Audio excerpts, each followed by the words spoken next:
हाँ भाई, नमस्ते। नमस्ते नमस्ते आशीष भाई, कैसे हो? बस सब आपका आशीष है भाई। और बताइए क्या हाल चाल है? अरे आपके खास खास मित्र मेरा यीशु का बाल दिवस के लिए हार्दिक शुभकामनाएं। हाँ हाँ, आपको भी क्रिसमस की हार्दिक शुभकामनाएं। देखिए, मैंने डायरेक्ट बोल दिया क्रिसमस की हार्दिक शुभकामनाएं। हाँ, क्रिसमस की हार्दिक शुभकामनाएं। वैसे इसमें गलत नहीं है, हम्म। क्योंकि क्रिसमस के दिन ईसा से ज्यादा सेंटा का नाम लिया जाता है। सही बात है, सही बात है। और क्रिसमस के दिन यीशु का नाम कोई लेता है क्या? कोई नहीं लेता है। और सारे बच्चे, हिंदू बच्चे भी सेंटा का टोपी पहन के घूमते हैं। एक्चुअली बात यह है कि अगर आप इसका इतिहास देखें तो जो क्रिश्चियनिटी है, अगर कुछ आपको ऐड करना हो तो ऐड कर दीजिएगा, क्योंकि मैं सोच रहा हूँ कि इसको रिकॉर्डिंग को अपलोड करूंगा। ठीक है? हाँ। बात यह है कि जी ईसा को जिन लोगों ने मारा था, ठीक है, जिन रोमन्स लोगों ने या फिर यहूदी लोग भी थे, लेकिन जिन रोमन ने मारा था ईसा को, उन्हीं रोमन लोगों के त्योहार को ये लोग मना रहे हैं क्रिसमस के रूप में।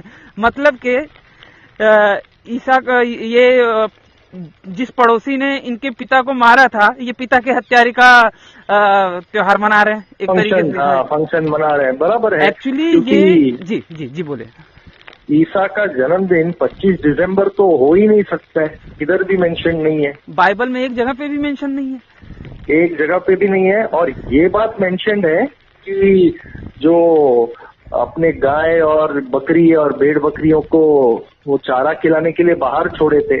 अब अगर आप देखोगे तो जिधर पैदा हुआ बेथलहम, वो नॉर्दर्न हेमिस्फीयर में आता है, बराबर। हाँ। तो इस टाइम पे वहां पर बर्फ गिरता है, ये नॉर्थ हैम्पशायर में। हाँ, जिधर पैदा हुआ बेथलहम। हाँ, बेथलेहम। हाँ, तो वो आज के तारीख में ये इराक, जॉर्डन, इजराइल, वो ऊपर की तरफ आता है। तो वहां पर ये दिसंबर जनवरी के टाइम बर्फ गिरता है। तो कैसे ये बकरी और ये सब बाहर चारा खाने खेतों में गए रहेंगे। और अगर आप इसके विषय में और अच्छे तरीके से अगर मैं आपको बताऊं तो जैसे कि इस्लाम में चांद और सितारे का कोई सेंस समझ में आता है आपको? नहीं, चांद और सितारे का सेंस समझ में नहीं आता ना, क्योंकि कहीं पे भी या फिर आप अगर देखें जो संगे अस्वद वो पत्थर है, वो भी इस्लाम में एक बहुत बड़ा चीज माना जाता है, बहुत बड़ी बात बहुत बड़ा चीज माना जाता है इस्लाम में, एक महत्वपूर्ण अंग माना जाता है। लेकिन उसका जिक्र आपको कुरान में कहीं पे भी नहीं मिलेगा। करेक्ट। लेकिन वो है महत्वपूर्ण अंग है इस्लाम का।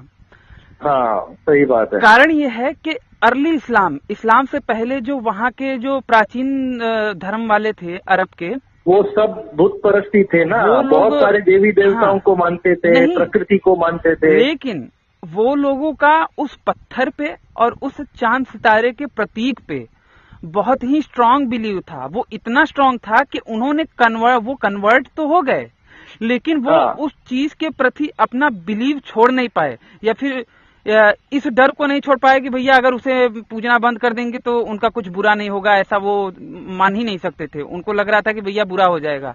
तो इसलिए झक मरा के इस्लाम वालों को या फिर मोहम्मद को या फिर जो भी कहें, उनको झक मरा के उस चीज को इस्लाम का पार्ट बनाना पड़ा। उसी तरीके से क्रिश्चियनिटी में अगर आप देखें तो 25 दिसंबर कहीं पे भी मेंशन नहीं है कि भैया 25 दिसंबर को ईसा का जन्मदिन हुआ था, फलाना ढिमकाना, या फिर सेंटा क्लॉज का तो भूल ही जाइए। वो तो बहुत बाद में हुआ। वो सेंट निकलस को सेंटा क्लॉज बना दिया। सेंट निकलस भी नहीं है एक्चुअल में। अगर आप देखें तो सेंटा क्लॉज का भी कहानी अलग ही है, वो पेगन लोगों द्वारा ही मान्यता प्राप्त है। सही बात है, ये मैंने पढ़ा है। सही बात है, ये मैंने पढ़ा है। तो उस तरीके से देखा जाए, सेंटा या फिर रेंडियर का जो उनका घोड़ा या फिर जो भी कहें, उनकी जो सवारी रहती है, और कई सारे जो डीमंस वगैरह, इन सब की जो भी चीजें हैं, वो सारी चीजें अगर आप देखें तो वो अर्ली क्रिश्चियनिटी पेगन लोगों का या फिर जो क्रिश्चियनिटी से पहले के लोग थे उनकी ये मान्यता या फिर उनकी ये परंपरा रहती थी,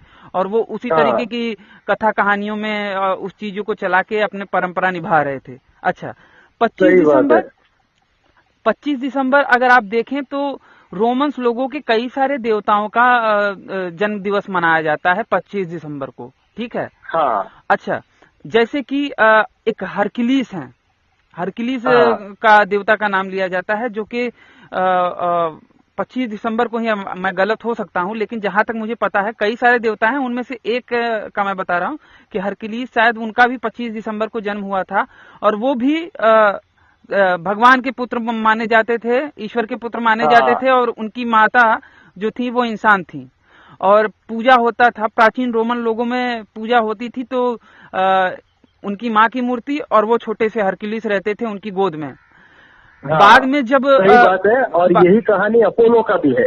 अपोलो का भी है, बिल्कुल। लेकिन बाद में जब सम्राट कॉन्स्टेंटाइन की सभा में सम्राट कॉन्स्टेंटाइन क्रिश्चियनिटी को सब पे लागू किया, उसके बाद से उसने उसी चीज को मॉडिफाई कर दिया। जो रोमन, और वो यीशु बना दिया। हाँ, जो रोमन ईसाई थे वो लोग समझ रहे थे कि भैया हम अभी भी उन्हीं चीजों को मान रहे हैं, और जो ये वाले ईसाई थे वो समझ रहे थे कि नहीं, ये तो हमारे ईसा और मरियम को मान रहे हैं।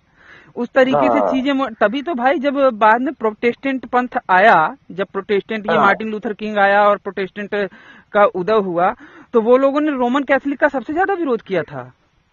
सही है, कैथोलिक का तो विरोध किया ही था। एक रीजन क्या था विरोध करने का, कि वो जो रोमन कैथोलिक है वो उधर पोप जो था उसका हर चीज पे सबसे बड़ा से होता था, कंट्रोल उसी के हिसाब से कंट्रोल, पूरी तरह सियासत से लेके हर चीज वो चर्च का हेड ही कंट्रोल करता था, तो इनको वो नहीं चाहिए था। एक्चुअली अगर आप देखें तो जो प्रोटेस्टेंट है वो चर्चवाद का ही विरोध करने के ऊपर खड़ा हुआ है। वो बाइबल की शिक्षाओं, हालांकि आज के टाइम पे अगर हम देखें तो ये जो चर्च या सॉरी ये जो प्रोटेस्टेंट हैं ये बड़ा ही रूढ़िवादी लगता है हमको कि यार ये तो कितना दकियानूसी ख्याल वाले हैं। लेकिन जिस वक्त इसका ओरिजिन हुआ था प्रोटेस्टेंट लोगों का, वो टाइम पे अपने आप में ये एक बहुत ही क्रांतिकारी विचार था, बहुत ही क्रांतिकारी रेवोल्यूशन आया था कि भैया रोमन लोगों को तो ये सॉरी प्रोटेस्टेंट लोग तो अलग तरीके से सोचते हैं, क्रिश्चियनिटी के बने बनाए ढर्रे से बिल्कुल अलग, मतलब बहुत ही वो टाइम पे बहुत ही साहस वाला काम था। और मैं आपको बताऊं किंग, ये बड़ा अच्छा नाम है, जैसे कि ये क्वीन एलिजाबेथ हैं, उनकी माता एनी बोलेन, शायद आपने नाम सुना हो, सुना है। उन्होंने प्रिंस विलियम या फिर ऐसा ही प्रिंस हेनरी, जो किंग हेनरी थे, वो कौन से नंबर के हेनरी थे इतना तो नहीं पता, लेकिन हेनरी थे, उनके टाइम पे एनी बोलेन जो थी वो बहुत ही सशक्त महिला थी अपने जमाने की, मतलब समझ लीजिए कि वो समय से बहुत पहले पैदा हो गई थी, और वो इतनी ऊंचे ख्यालों वाली थी। और उसी टाइम पे क्या नाम से जो बाइबल रहती थी वो रोमन भाषा में ही रहती थी, उसका इंग्लिश में ट्रांसलेट नहीं हुआ था, और होना जब शुरू हुआ तो लोगों ने, खास करके चर्च वगैरह ने, एक तरीके से इस्लाम में जैसे फतवा निकालते हैं वैसे ही राजाओं वगैरह के द्वारा फतवा निकाल दिया गया कि भैया सूचना घोषणा कर दी गई कि जो भी इंग्लिश का ट्रांसलेट किया हुआ पढ़ेगा उसको मार दिया जाएगा या फिर वो राज का दुश्मन माना जाएगा, इस तरीके से। उस टाइम पे एनी बोलेन ने रोमन और ग्रीक में भी था। हाँ, और उस टाइम पे एनी बोलेन ने इंग्लिश में पढ़ी जाने वाली बाइबल को काफी हद तक प्रिफर किया था, और वो राजा को भी पढ़वाया था, और जिन्होंने इसका इंग्लिश में अनुवाद किया था उन्होंने चर्च वगैरह के विरोध में और भी कई सारी किताबें लिखी थी, ठीक है। तो उन्होंने वो किताबें भी उनको पढ़वाई थी, राजा को पढ़वाई थी। उन्हीं के वजह से जो राजा थे हेनरी, उन्होंने चर्च का काफी विरोध किया। वो पहले ऐसे राजा हुए जिन्होंने चर्च का या फिर पोप लोगों का, पोपवाद का विरोध किया था, लेकिन उन्हीं पोप लोगों ने और उसी राजा ने बाद में एनी बोलेन को बदचलन औरत घोषित करके उनको मरवा दिया था। लेकिन उनको मरने से पहले उनकी एक बेटी पैदा हो गई थी जिसका नाम था एलिजाबेथ, और एलिजाबेथ भी अपने माता के कदमों पे ही, नक्शे कदम पे ही चली। और जब वो बाद में जाके बड़ी ही नाटकीय तरीके से, इसका भी कहानी है, जब वो रानी बनी तब जाके उसने जो ये ब्रिटेन का या फिर इंग्लैंड का जो क्या नाम से सत्ता संभाली और जिस तरीके से काया पलट करी, वो इतिहास में स्वर्णिम अक्षरों में गिना जाता है। Correct correct. लेकिन बहुत इंटरेस्टिंग बात बताई आपने, ये चीज ये आपने बताया, पोप लोगों ने उसको, बहुत सारे लोगों को ये पता नहीं है जी। तो इस तरीके से देखा जाए, लोगों को ये पता है। तो इस तरीके से देखा जाए तो क्रिश्चियनिटी का इतिहास भाई बहुत ही खून खराबे से खतरनाक भरा हुआ है, बहुत बहुत ज्यादा। बस बात एंड ये है इवन जी, आप ये देखोगे ना, ये आपने जो हरक्यूलिस और अपोलो का हमने बात किया, इधर और एक तीसरा कहानी जुड़ा हुआ है। जो ग्रीक एंड रोमन टाइम पे मित्रास मतलब सन गॉड का वर्शिप हुआ करता था, और विंटर सोलिस डे के बाद वो 2 दिन सन बराबर से दिखता नहीं है और फिर तीसरे दिन दिख जाता है। विंटर सोलिस जिसको बोलते हैं, वो आज के तारीख में कुछ 20 दिसंबर के आसपास आ जाता है, बट उस टाइम पे वो 25 दिसंबर वो वापस से जब सन दिखा तो वो दिन था। तो वो सन गॉड को विंटर सोलिस को कंबाइन करके इसको सन ऑफ गॉड बना दिया, और हरक्यूलिस और अपोलो का कहानी जोड़ दिया और ये जीसस बना दिया। अच्छा, एक बात और है, सवाल ये यहाँ पर ये भी आता है कि भैया तुम जो कह रहे हो कि तुम्हारे सेंट कौन से क्रिस्टोफर, कौन से सेंट है ना वो सेंटा क्लॉज, हेलो निकोलस, हाँ सेंट निकोलस। मैं कहता हूँ सेंट निकोलस क्या ये लाल वाली टोपी पहनते थे क्या? सेंट निकोलस क्या मोटे तो नहीं थे भाई, वो मतलब सामान्य कदकाठी थी उनकी, फोटो वगैरह में अगर मैंने देखा है तो मुझे तो ऐसा ही लगा है। और दूसरी बात, सेंट निकोलस क्या रेंडियर पे सवार होके, रेंडियर की बैलगाड़ी पे सवार होके टहलते थे? ये सब बाद में घड़ी गई है, उसको थोड़ा बच्चों के लिए इंटरेस्टिंग और ये सब बनाने के लिए। मैंने भाई इसके विषय में पढ़ा था, एक इसके हिस्ट्री का वेबसाइट है, उसमें एक आर्टिकल था जिसमें मैंने पढ़ा था कि प्राचीन लोग जो पेगन जो लोग थे, या फिर जिनको पेगन बोला जाता है, या फिर काफी हद तक क्रिश्चियनिटी के द्वारा ये भी कहा जाता है, पोप लोगों या चर्च लोगों के द्वारा ये भी कहा गया कि वो लोग सैटन की पूजा करते थे, सैटन वाले वो लोग इन सब चीजों को मानते थे, और उनकी परंपराएं इतनी स्ट्रांग थी कि बाद में ये लोगों ने क्रिश्चियनिटी को तो भले उन पर थोप दिया, लेकिन उस चीज को या फिर उन रीति रिवाजों को बदल नहीं सके, क्योंकि लोग क्रिश्चियन भले बन गए भाई, लेकिन उनकी जो परंपरा थी, आज के समय में कई सारे मैं ऐसे मुस्लिम घरानों को देख सकता हूँ जहाँ पे औरतें आज भी साड़ी पहनती हैं। गांव इलाके में मैं बता रहा हूँ। ये क्रिश्चियन में भी आप केरला वगैरह में जाओगे ना, जो क्रिश्चियन है वो मेनली कैथोलिक्स है, क्योंकि कुछ चीजें बाय डिफॉल्ट उनके अंदर हैं जिसे वो बदल नहीं सकते। तो खाली उन लोगों से ये मूर्ति हटा दिया बस, बाकी का उनका सब कल्चर वगैरह सब पहले जैसा ही है। तो उसी तरीके से इसको आप देखोगे, क्रिश्चियनिटी का एक बहुत एक तरीका होता है, पहले वो इस्लाम के साथ डायरेक्ट बंदूक लेके आ जाएगा, लेकिन ये लोग दूसरे कल्चर्स या दूसरे जो इंडिजिनियस रिलीजन्स थे या वे ऑफ वर्शिप थे, उन्हें दीमक की तरह खाएगा। हाँ, उनके साथ जुड़ जाएगा, हमारा भी है ये भी रखो, ठीक है। उसके बाद धीरे धीरे धीरे धीरे करके सामने वाले को समझ में भी नहीं आएगा, उसको पूरी तरीके से डाइजेस्ट कर लेगा। एक्चुअली बात यह है कि जो ईमान वाले हैं या फिर जो इस्लाम है ना, वो मच्छर की तरह या फिर एक बिच्छू की तरह है, वो डायरेक्ट डंक मारेगा और तुरंत दर्द देगा। लेकिन ये लोग ना जोंक की तरह हैं, वो चिपक जाएंगे और धीरे धीरे खून चूसते रहेंगे। हाँ, धीरे धीरे आपको पता भी नहीं चलेगा कि मेरा शरीर से खून जा रहा है। हाँ, और धीरे धीरे आपका पूरा कल्चर डाइजेस्ट हो जाएगा और इनका आपके ऊपर थोपा जाएगा। बिल्कुल। अब जैसे कि एक बात मैं उदाहरण के लिए समझा रहा हूँ कि कई सारे क्रिश्चियन हैं, जिस वक्त हम दीपावली मनाते हैं ना, उस वक्त वो कैंडल जलाते हैं अपने घरों में। अब देखिए, सभ्यता या फिर जो रीति रिवाज या फिर जो संस्कृति है, वो बाय डिफॉल्ट उनके अंदर भी है, लेकिन वो थोड़ा सा उसको मॉडिफाई कर दे रहे हैं। धीरे धीरे मान लीजिए कि एक समय आएगा कि भारत में हिंदू ना बचे, केवल क्रिश्चियन ही बचे, और वो दीपावली के दिन कैंडल जरूर जलाएंगे, ठीक है। तो अगर 40-50 या फिर 150 साल, 200 साल, 400 साल बाद या फिर 300 साल बाद अगर हिंदू बचे ही ना और ये ईसाई ही बचे, तो ईसाइयों का ही त्योहार मान लिया जाएगा कि हाँ भैया कैंडल लाइट साल में एक बार ये लोग मनाते हैं।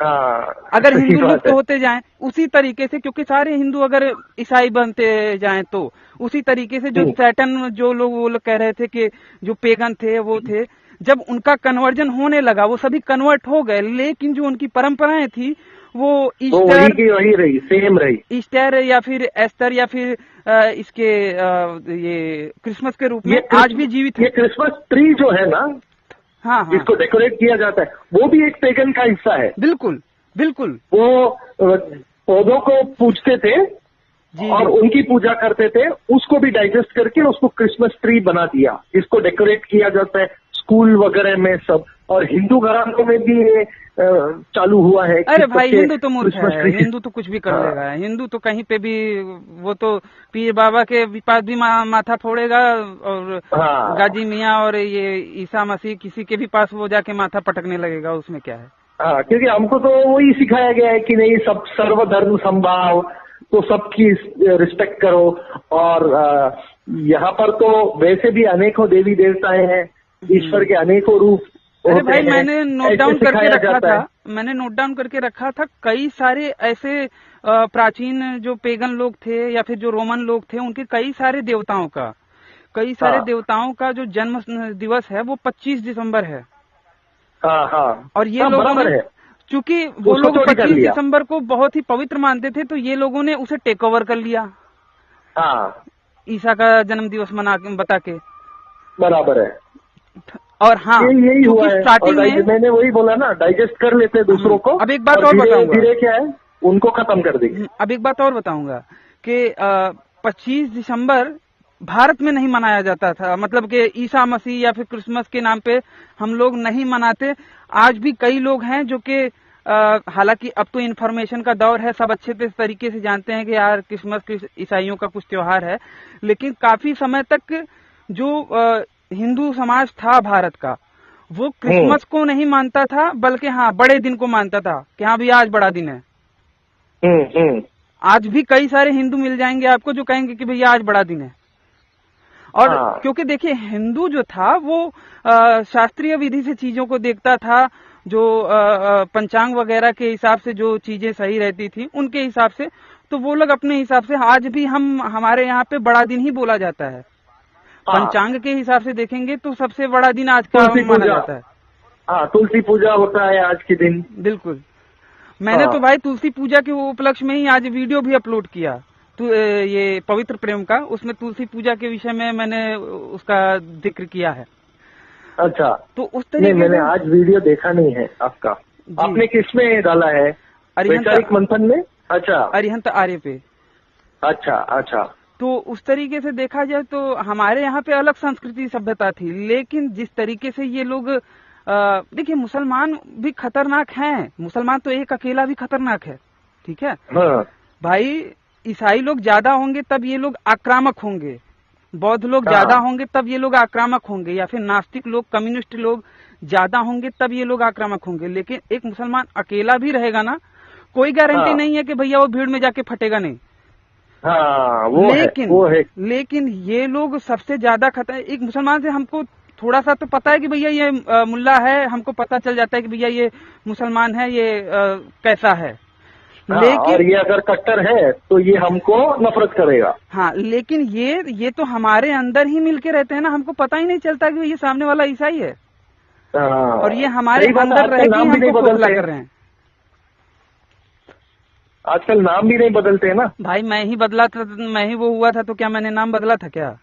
हाँ, बात तो बराबर है। बाकी और ये इसके पीछे और एक वजह क्या है पता है आपको? जी। ये नाम नहीं बदलने का और वो ऑफिशियल कन्वर्जन नहीं दिखाने का। जी। देखो मैक्सिमम जो कन्वर्ट होते हैं ना, वो SC ST, schedule caste, schedule tribes, Adivasi, ये लोग होते हैं। आरक्षण की चटनी खानी रहती है तो आरक्षण निकल जाएगा। हाँ, सही बात बताया आपने, जो भी आरक्षण है वो निकल जाएगा। क्योंकि आरक्षण उन्हीं को मिल सकता है जो हिंदू, सिख, जैन, बुद्ध इनमें से है। इसीलिए तो ये लोग अब नया ट्रेंड भी चालू कर दिए हैं। इसका एक कारण और भी है कि धर्मांतरण का भी इनके ऊपर ठप्पा लग जाएगा, उसका भी प्रॉब्लम आ जाएगा। इसलिए अब ये लोग नया ट्रेंड निकाले हैं कि भैया हम तो क्रिश्चियन नहीं बनाते, हम तो मन फिराते हैं। हाँ ये बेवकूफ बनाने का धंधा है। तो लेकिन मैं एक आपको बताता हूँ, आज के तारीख में है ना जी, जो पढ़ लिख रहे हैं उनको अगर आप, वो पैदा तो क्रिश्चियन घराने में हुए हैं, ठीक है जी, अगर आप उनको बोलोगे वो लोग ऐसी क्रिसमस वगैरह मनाते हैं क्योंकि पार्टी टाइम है, बराबर है। और दिवाली भी मनाते हैं हमारे साथ वो प्रसाद भी खा लेते हैं, वो इतना मानते नहीं है। लेकिन अगर आपने उनको बाइबल पढ़ा दिया ना, वो तुरंत उसे नकार देते हैं। बराबर है। ये सब क्या बेवकूफ बनाने का धंधा है। अरे भाई, तो मैं बहुत जन को जानता हूँ जो एथियस्ट है, जो धर्म में मानते हैं, धर्म में। अब चूंकि बाय डिफॉल्ट वो बन गए हैं क्रिश्चियन, तो वो लोग रूल रेगुलेशन को तोड़ते नहीं है। पैदा हुए हैं क्रिश्चियन घर में, तो फिर वो क्या कर सकते हैं, बट मानते कुछ नहीं है ये सब। हाँ, बस उसके हिसाब से एडजस्ट करके रह रहे हैं, क्योंकि उनको उससे कोई बहुत विशेष कोई प्रॉब्लम भी नहीं है। हाँ, इस्लाम की तरह कोई प्रॉब्लम नहीं है। प्रॉब्लम है कि सर तन से जुदा और ये ना वो, इनको वो प्रॉब्लम नहीं है, क्योंकि क्रिश्चियनिटी समय के साथ साथ बहुत फ्लेक्सिबल हो गई ना। हाँ, बात सुनिए, क्रिश्चियनिटी का क्या नाम से, क्रिश्चियनिटी के ही लोगों ने इतनी बजाई है कि आज के टाइम पे क्रिश्चियनिटी तो भाई चर्च में गे मैरिज भी करवा रहा है, लेस्बियन मैरिज भी करवा देता है। अभी देखो, और एक टाइम पे इसके लिए सजा क्या थी, पत्थर से मार के मार डालो। हाँ, मार के। और वो एक टाइम पे वो भी सर तन से जुदा टाइप ही था, 500 साल 600 साल पहले। इक्विजेशन जो था वो बहुत ही खतरनाक तरीके से ये लोग किया करते थे। हाँ, इतना तब तो आप जानते ही होंगे। पोर्चुगीज इंक्विजिशन का ही पढ़ लो, इतना गंदा था वो। नहीं, सबसे खतरनाक गोवा का है। गोवा का ही गोवा का ही पोर्चुगीज ने ही तो किया। हाँ, पुर्तगाल। अच्छा, हाँ, समझ गया। हाँ, तो इंक्विजिशन इधर हुआ, और इन्होंने कहानी, और एक वो सेंट थॉमस आया था केरला में तभी, और सेंट थॉमस तो 700 तक आया ही नहीं था। बराबर है। इन लोगों ने अपनी कहानी गढ़ दी उधर भी, और वो एक लाश रखा है गोवा में। अच्छा, उसमें मैक्सिमम, अच्छा मैं भी गया हूँ वो चर्च को देखने के लिए। अच्छा। बहुत पहले। अच्छा। वो बॉडी उधर ही रखा है। अच्छा। हाँ, और बोलते हैं सेंट थॉमस है। अरे भाई, उस तरीके से देखा जाए तो बहुत खतरनाक है। उस तरीके से देखा जाए तो ईसा की कब्र भी है कश्मीर में। उससे क्या है? हाँ, वो भी है कि वो मरा नहीं था, यहाँ पर आया था। मोमिन लोग मानते हैं, मोमिन लोगों का स्ट्रांग बिलीव है भाई कि वो ईसा की कब्र है। और इवन के वहाँ पे ये कुरान, मोमिन लोग तो ये क्लियर मानते हैं ना कि वो उसको क्रूसिफिकेशन हुआ ही नहीं था। वही ना, कुरान की एक आयत भी वहाँ पे लिखी गई है बोर्ड पे, जिसमें ये लिखा, कुरान की वो आयत लिखी गई है जहाँ पे ये लिखा है कि भैया जिन को अल्लाह कहते हैं कि जिन को लगता है कि ईसा को मार दिया गया था, वो मारा नहीं गए थे, बल्कि हमने उसे अपनी तरफ उठा लिया था। हाँ, सही बात है। उस तरीके से भी ये लोग बकवास करते हैं। तो क्या कहें, अब ये क्या बोलेंगे। लेकिन बेसिक मतलब यही है कि ये आज के टाइम पे जो क्रिश्चियनिटी का जो सबसे बड़ा त्योहार माना जाता है क्रिसमस, उसका क्रिश्चियनिटी से दूर दूर तक वास्ता नहीं है। कोई वास्ता नहीं है, सच या में। फिर ईस्टर भी इंक्लूडेड टू ईस्टर भी एक पेगन फेस्टिवल है।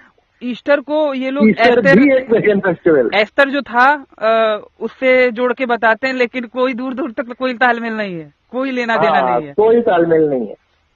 तो और वो तो ईस्टर मतलब संडे होता है बराबर, और फ्राइडे को क्रूसिफिकेशन हुआ था, तो क्रूस पे इसको ये किया था।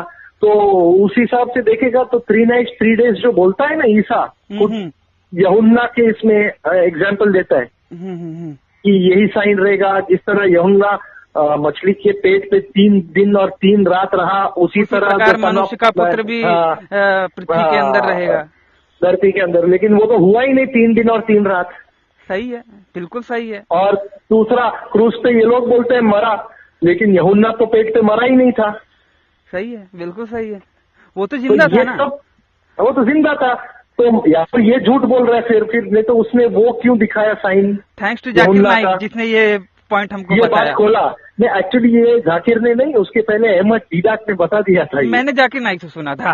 हाँ, लेकिन अहमद दीदाक का अगर आप सुनोगे ना, जाकिर उसका कार्बन कॉपी है, ठीक है, लेकिन वो तो बहुत खतरनाक था अहमद दीदाक। हाँ, लेकिन वही है कि गुरु गुड़ रह गया, चेला चीनी बन गया। हाँ, बराबर।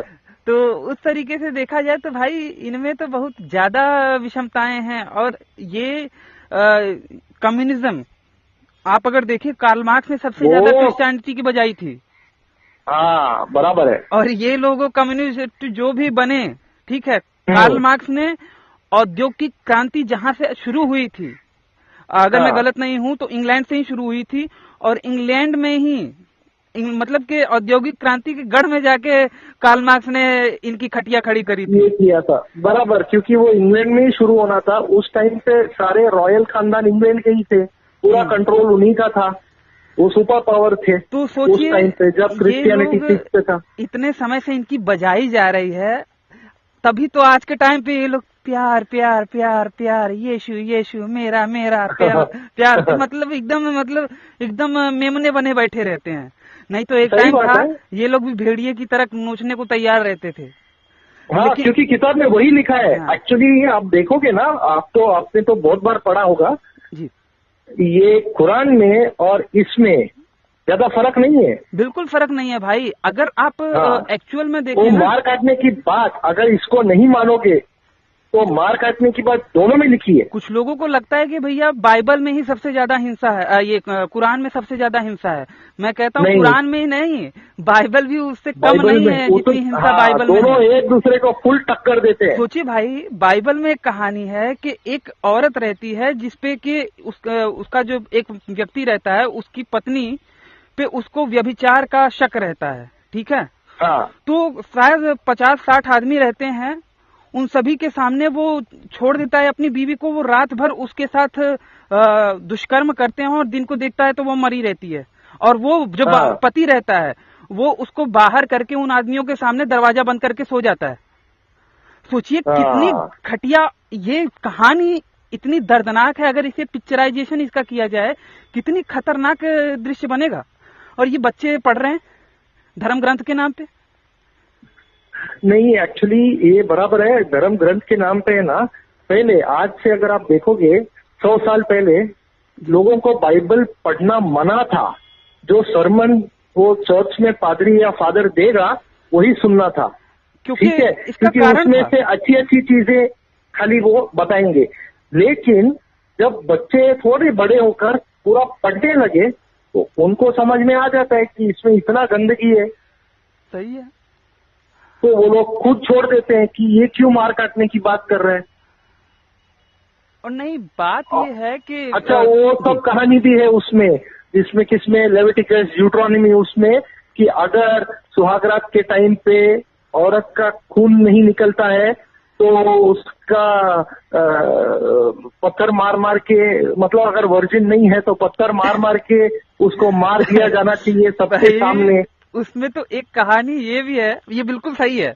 और मतलब कि और अगर लड़का गलत निकला तो उसको 100 सीख के दे देने का वो जो भी सरदार है गांव का या जो भी है 100 सीख के दे महायाजक वो ठीक है। महायाजक या फिर जो मुख्य पुजारी है, मुख्य। अब बात जो भी है कि कई बार जो छोटी बच्चियां रहती हैं वो पेड़ों पे चढ़ती हैं या फिर उछल कूद करती हैं, दौड़ती धूपती हैं, उसमें भी टूट जाता है। उसमें भी उनका वो कौमार्य जो होता है वो भंग हो जाता है। वो जो झिल्ली रहती है वो फट जाती है, जिसकी वजह से। और ये एकदम क्लियर ये चीज है कि उन दिनों, ठीक है जी, अगर उनको एक जगह से दूसरा जगह जाना था तो या तो गधे या ऊंट पर सवारी करते थे जी। अब उससे उस स्थान पे मशीन प्रेशर वगैरह पड़ता नहीं थे।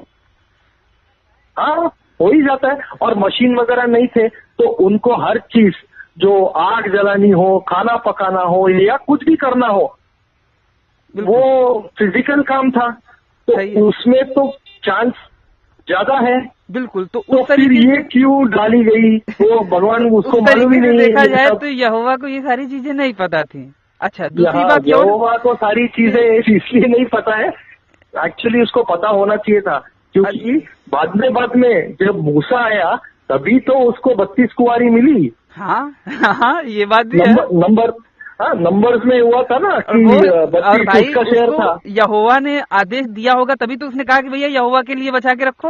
हाँ, तो था ना 20% उसका, वो 32 उधर था और मोहम्मद के आते आते 72 हो गए। हाँ हाँ, मोहम्मद ने एक स्टेप और आगे बढ़ा दिया कि भैया हम दुगना करेंगे। हाँ, तो हो गया ना वो। अच्छा, इसमें ये जो आपने बताया कि ऐसा एक और है कहानी, व्यवस्था विवरण में एक और व्यवस्था है कि अगर लड़के पक्ष वालों को इसका संदेह हो कि लड़की क्या नाम से उसका कौमार्य भंग हुआ है कि नहीं हुआ है, वो अच्छत है कि नहीं, तो इसके लिए जो पिता है लड़की का वो एक सफेद कपड़ा ले और उससे उसके जननांगों पे खून दिखाए, उसके जननांगों पे मैंने पढ़ा है, एक पर्दा डाल दे और फिर एक सफेद कपड़े से दोनों उंगलियों को लपेट के उसके जननांगों में वो उंगलियां डाले, फिर उसके बाद पूरी डाल के निकाल के फिर पूरे जो समाज में है जब जो वहाँ पे बताया सबको वो दिखाए कि भैया देखो यहाँ पे खून का धब्बा नहीं है, मतलब कि ये अच्छत है। ये मतलब क्या यार, किस तरीके की बकवास, मतलब ये लोगों को सारी चीजें इनका वही वो एक छोटे से उस पे ही आके अटक जाता है कि भैया ये चीज में हमको क्लियरिटी चाहिए। यही है। अच्छा, ये और एक चीज है, अगर किसी मर्द ने लड़की का, तो मित्रों आज का हमारा ये वीडियो यहीं पे समाप्त होता है। अगर ये बातचीत आप लोगों को पसंद आई हो तो इसे अपनी मित्र मंडली में शेयर अवश्य कीजिएगा। मित्रों, जैसा कि आप लोग जानते हैं कि हमारा पिछला चैनल आशीष चौरसिया कुछ जिहादी तत्वों के द्वारा डिलीट करवा दिया गया था, इसीलिए अपने इस नए चैनल वैचारिक मंथन को सब्सक्राइब अवश्य करें। इस वीडियो को अंत तक देखने के लिए आप सबका बहुत बहुत धन्यवाद। नमस्ते जी, जय श्री राम, जय माँ भारती।